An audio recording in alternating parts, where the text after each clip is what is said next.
Retrouvez sur KT24. Bonsoir et bienvenue à tous dans ces flashs d'informations. La ministre de l'Éducation nationale a reçu ce lundi 6 mars 2023 à son cabinet Madame Taïna Khazafidra-Marie, responsable régionale du GPE, accompagnée de sa collaboratrice, la responsable pays Adriana. Cette rencontre avec la chef du département s'inscrit dans le cadre d'une prise de contact et d'information avec les membres de la commission chargée de la préparation des requêtes de financement du PME ou GPE, Partenariat mondial pour l'éducation. Le Partenariat mondial pour l'éducation a adopté un nouveau modèle en 2021. Dans ce nouveau modèle, la vision du GPE est une éducation de qualité pour chaque enfant. Certains pays en développement ont pu bénéficier de ce nouveau modèle. Le Mali est éligible à 4 financements. Financement pour la transformation du système. Ce système sera utilisé pour lever le goulot d'étranglement systématique et une réforme prioritaire avec une intégration de la question de l'égalité des genres. 2. Financement à effet multiplicateur. Ces financements nécessitent d'identification de cofinancement nouveau et supplémentaire pour le secteur. 3. Financement pour la scolarisation des filles. Ces financements permettra de soutenir une progression accélérée de l'éducation des filles. Contrainte la gestion publique, moralisation du coût et acquisition, règlement externe.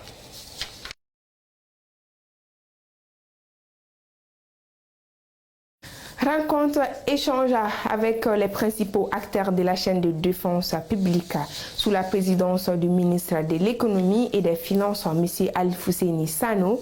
Le ministre de l'économie et des finances organise la 10e édition de la rencontre d'échange entre les principaux acteurs de la chaîne des dépenses publiques. C'est jeudi 9 mars 2023 à partir de 9h au Centre international des conférences de Bamako, CICB, salle Bala Moussa Keita.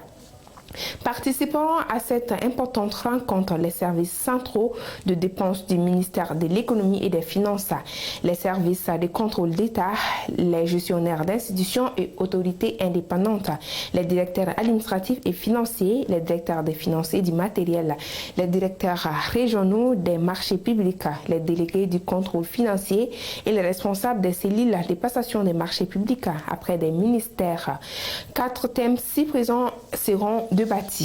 Contraintes de la gestion des finances publiques, moralisation des coûts, des acquisitions et biens de prestations des services, cartographie des infractions aux règles d'exécution des dépenses publiques et leurs manifestations, promotion de la production nationale et de l'outil national de la production à travers la commande. Dans la page internationale, se disant préoccupés par la violence raciste qui secoue le pays, le patron de la Banque mondiale a annoncé lundi 6 mars au soir la suspension de la collaboration avec Tunis. Une mauvaise nouvelle de plus pour l'État qui peine à boucler son budget 2023. Profond émoi en Tunisie après la division dans la soirée du lundi 6 mars d'une note interne adressée par le président de la Banque mondiale, la BM, à ses collègues de la région MENA, Moyen-Orient et Afrique du Nord par mail. L'Américain David Malpass y fait part des préoccupations de la PM concernant la situation en Tunisie à la suite de la prise de position des autorités au sujet des migrants subsahariens en situation irrégulière et la discrimination raciale qu'elle a relevée. Dans cette note, le président Malpass déclara mettre en pause le cadre des partenariats pays et annonce le report dit d'une discussion prévue le 21 mars avec le conseil d'administration de la banque sur le nouvel engagement stratégique avec le pays. Et voilà, c'est ainsi que s'achève cette édition. Merci à vous de l'avoir suivi. Restez connectés sur KT24, l'actualité continue et passez une très belle fête de femmes.